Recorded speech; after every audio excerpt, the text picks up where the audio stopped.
안녕하세요. 본부에서 봉직하는 김원경 태을랑입니다. 저는 태어나기 전부터 부모님께서 신앙을 하고 계셨기 때문에 자연스럽게 진산도 신앙을 하게 되었습니다. 초등학생 때에는 어머니의 손에 이끌려 가긴 했지만 늘 도장 가는 것이 즐거웠고 또래 신도들과 함께 도전과 진리 공부도 하고 같이 수행을 할 때면 체험도 할 정도로 적극적인 신앙을 했습니다. 그런데 중학생이 되면서 세상에 대한 눈이 조금씩 떠지기 시작했습니다.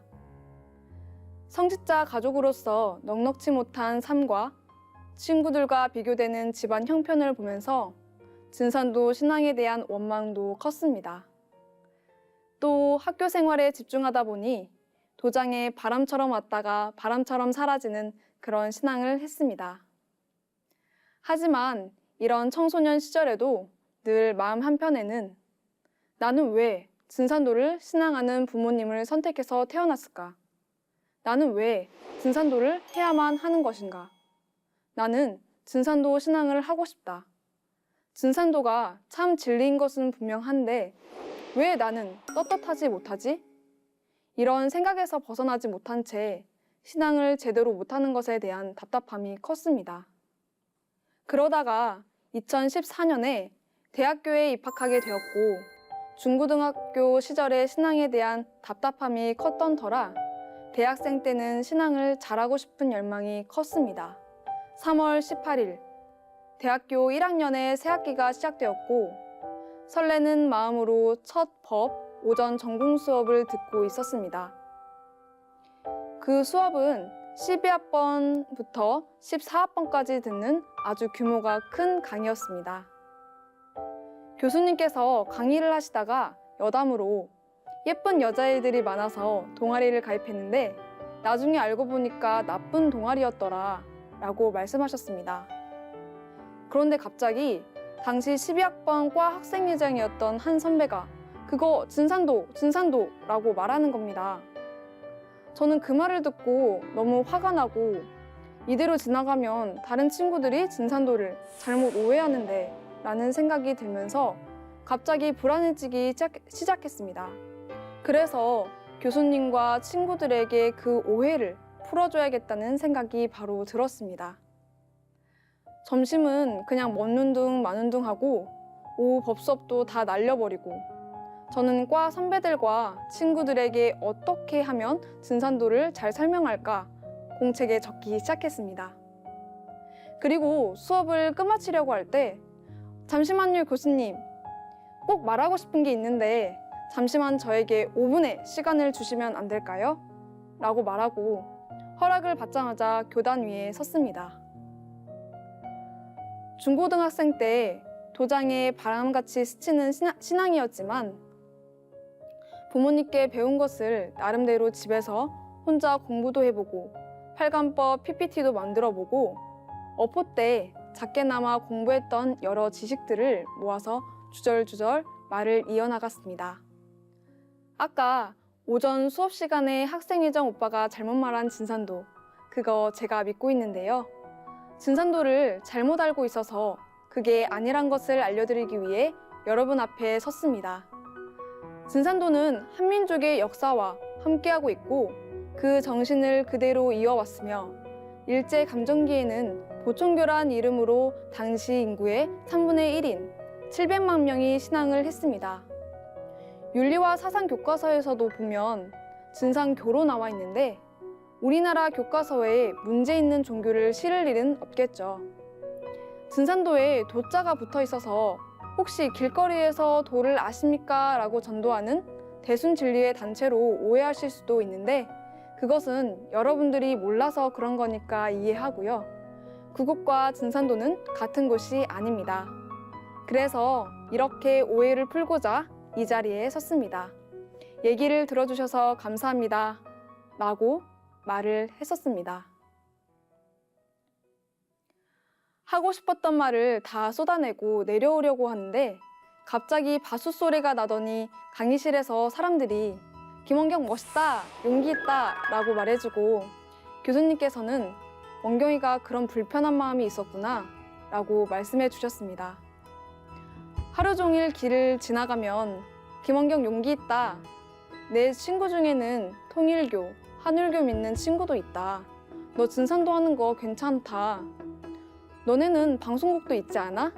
하면서 위로와 격려를 해주는 친구들도 있었습니다. 또 이상한 데라고 말했던 학생회장 오빠에게 데려가 사과를 받아내게 한 친구도 있어서 무척 부끄러웠고 민망하면서도 가슴이 벅찬 하루였습니다. 그 이후로 과에서 김원경 하면 진산도라는 키워드가 붙게 되었습니다. 일례로 2014년도 4월 종도사님께서 한밭대에서 강연을 하셨는데 그 당시 수업에 빠져야 하는 상황이었습니다.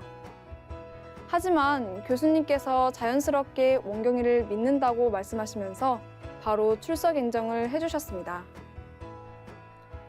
또한 활동할 때도 자연스럽게 과 친구들이 와서 인사도 해주고 설문지에 응해주기도 했습니다. 이날의 일을 계기로 신앙과 홍보포교 활동에 적극적으로 나가게 되었습니다.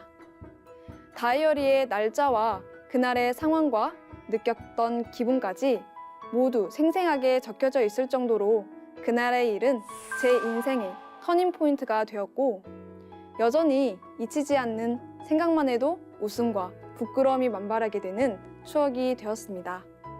청소년 시절에 묵혀두었던 답답함과 열심히 하고 싶었지만 진산도 신앙에 대한 자신감이 부족했던 저를 극복했고 더불어 부모님 손에 이끌려 다녔던 신앙에서 벗어나 자립신앙을 하게 되었습니다.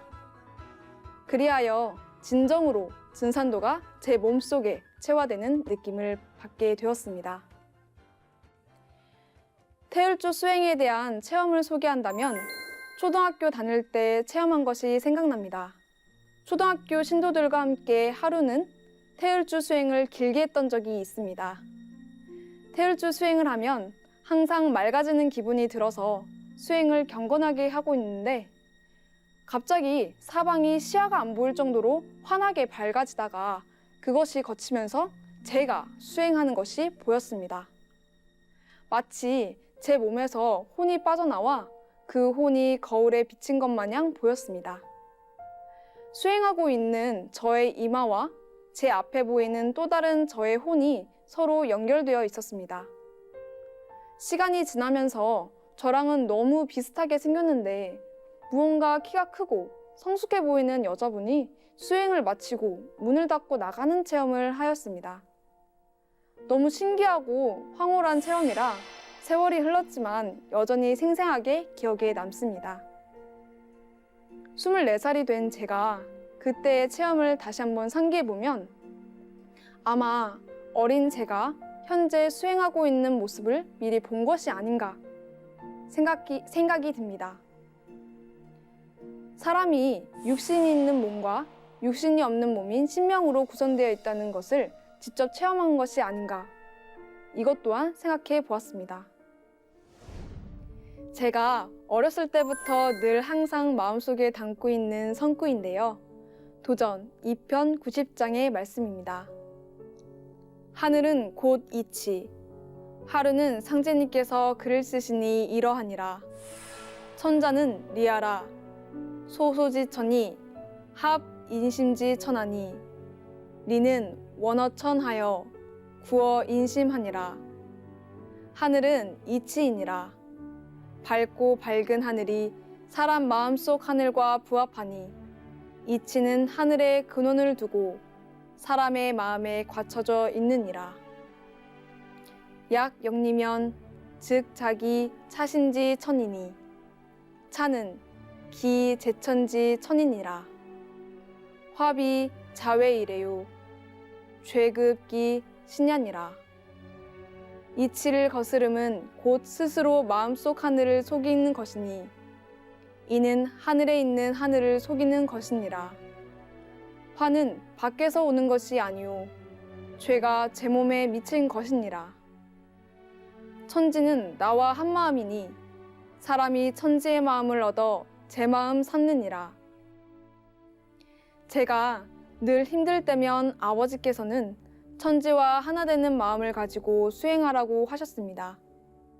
저는 그럴 때마다 이 성구 말씀을 읽으면서 희노애락에 흔들리는 인간의 마음이 아니라 천지의 마음을 가지려고 다짐해 봅니다.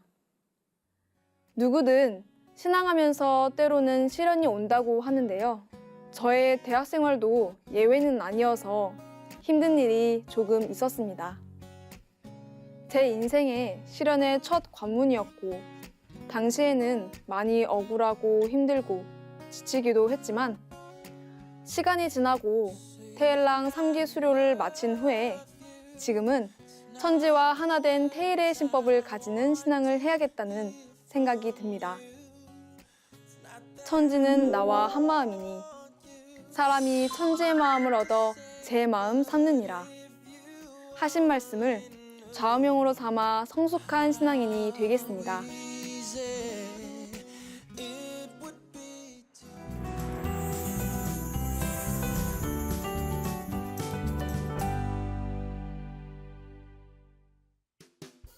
저는 본부 인터넷 포교팀에서 봉직하고 있는 양희영 테일랑입니다.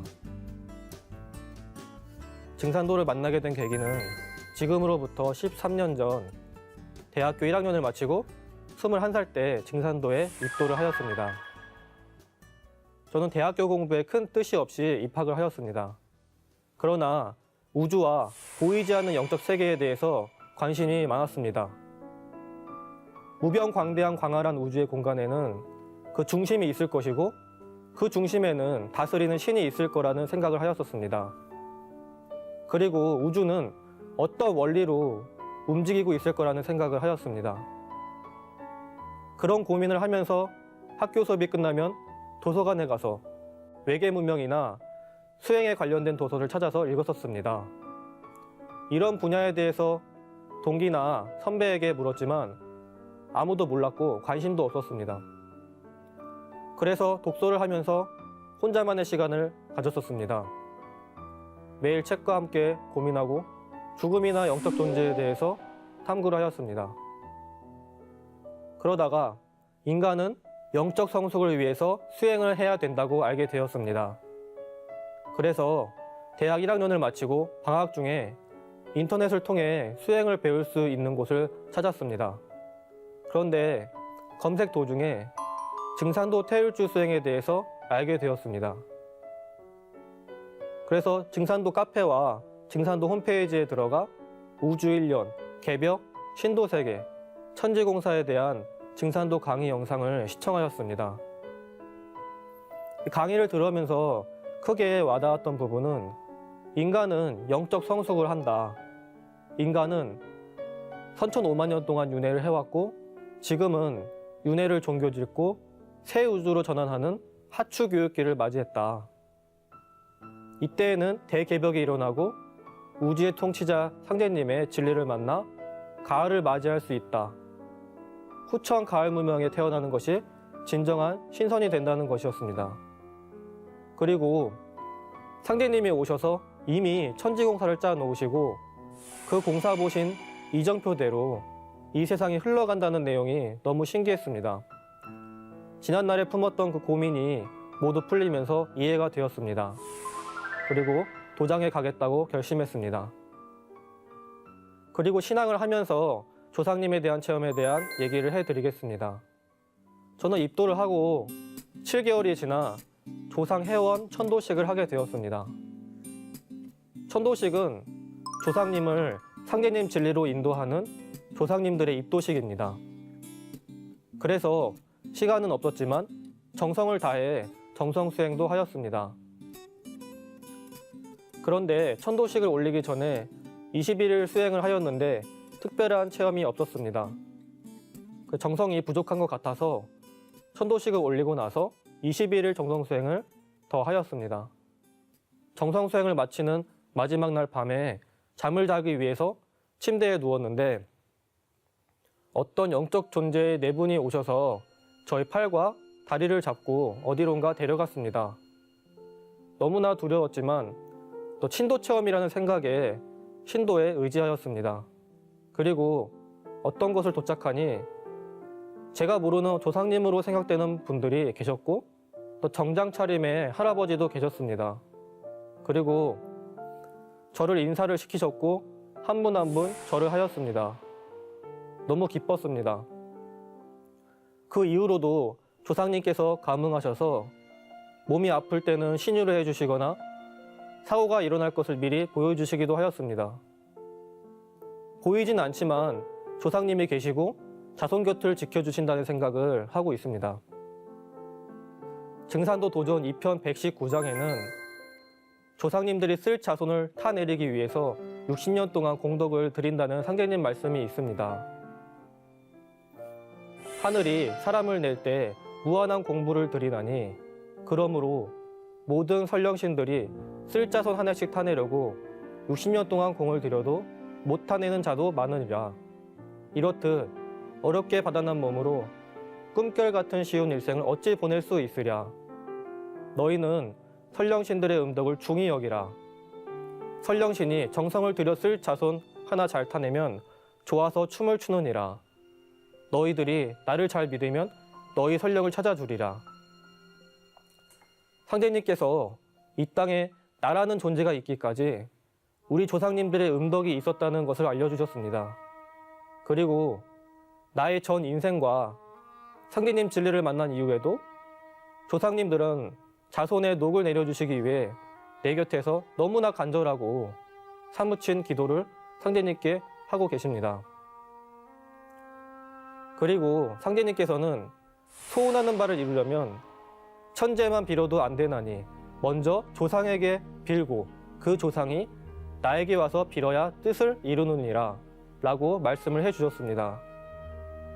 또 너희는 선령을 찾은 연후에 나를 찾으라. 선령을 찾기 전에 나를 찾으면 욕급 선령이 되느니라. 이 세상에서 가장 소중한 존재는 바로 나 자신입니다. 나 자신을 있게 해주신 분이 바로 조상님입니다.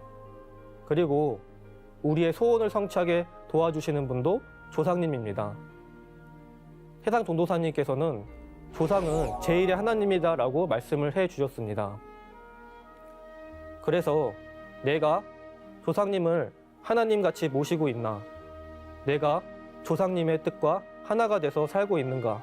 이것이 바로 인생의 제일 주제라고 생각을 합니다.